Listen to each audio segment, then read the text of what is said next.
É comum a gente ligar o celular, entrar nas redes sociais e encontrar mensagens menores ou maiores, umas boas e outras mensagens parece que existe uma briga com respeito à lei da antiga aliança, a lei que foi dada a Moisés para conduzir o povo até o nascimento de Cristo. Porque o único que conseguia cumprir toda a lei é Cristo. Sangue de animais, de um novilho, e aí não consegue cumprir. Mas as pessoas chegam quase que brigar. Por quê? Não estão olhando para as Escrituras com os olhos espirituais. Em Romanos capítulo 10, se você orar a Deus e ler, você vai entender isso. Olha o que o apóstolo Paulo fala nesse livro que ele escreve para Roma, para tentar ajudar aqueles que estão lá. Ele diz no versículo 1: Irmãos, a boa vontade do meu coração e a minha súplica a Deus é a favor deles, são para que sejam salvos. O desejo de Paulo é que eles pudessem ser salvos. Paulo ainda diz: porque lhes dou testemunho de que eles têm zelo por Deus. Está cheio nos nossos dias. Tem zelo por Deus, porém não com entendimento, porquanto desconhecendo a justiça de Deus, procurando estabelecer a sua própria, não se sujeitaram a que vem de Deus. Porque o fim da lei é Cristo, para a justiça de todo aquele que crê.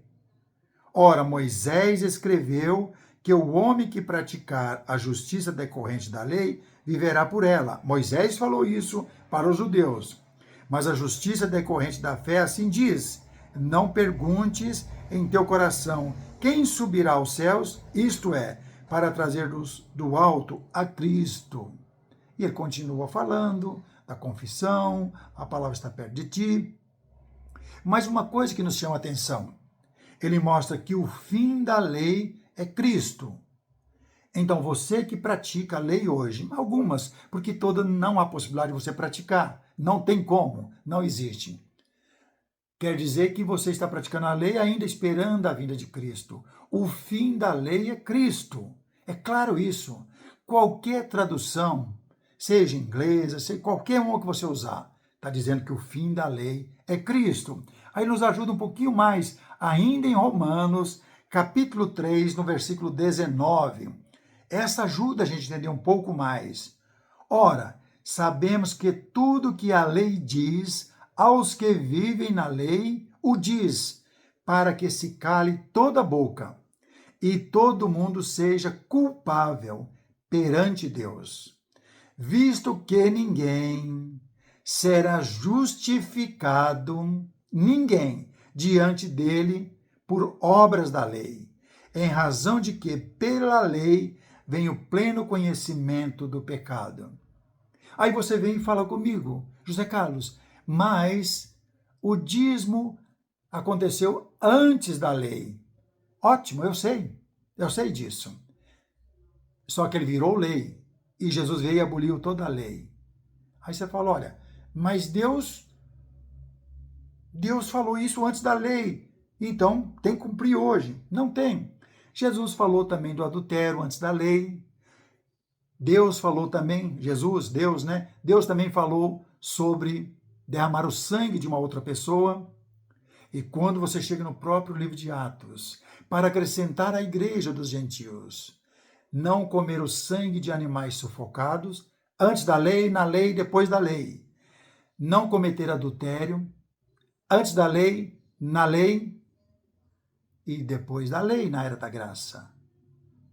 Aí você para e pensa, mas ele falou antes da lei do dízimo, falou também na lei, mas não falou nada do dízimo na era cristã, na nova aliança. Então o que nós temos que fazer? Se ele não falou, vamos ficar quieto também. Não vamos acrescentar na era cristã o dízimo. Não vamos acrescentar também outro tipo de adoração, como instrumentos que fazia parte da antiga aliança. E daí por diante. Aquele que acrescentar na palavra do Senhor será acrescentado na sua condenação. Aquele que tirar também vai ser tirado dele também a entrada no reino eterno. Então, por aí nós podemos observar que o homem não está preocupado com o evangelho puro, está preocupado no que ele quer, porque fez das pessoas uma fonte de lucro.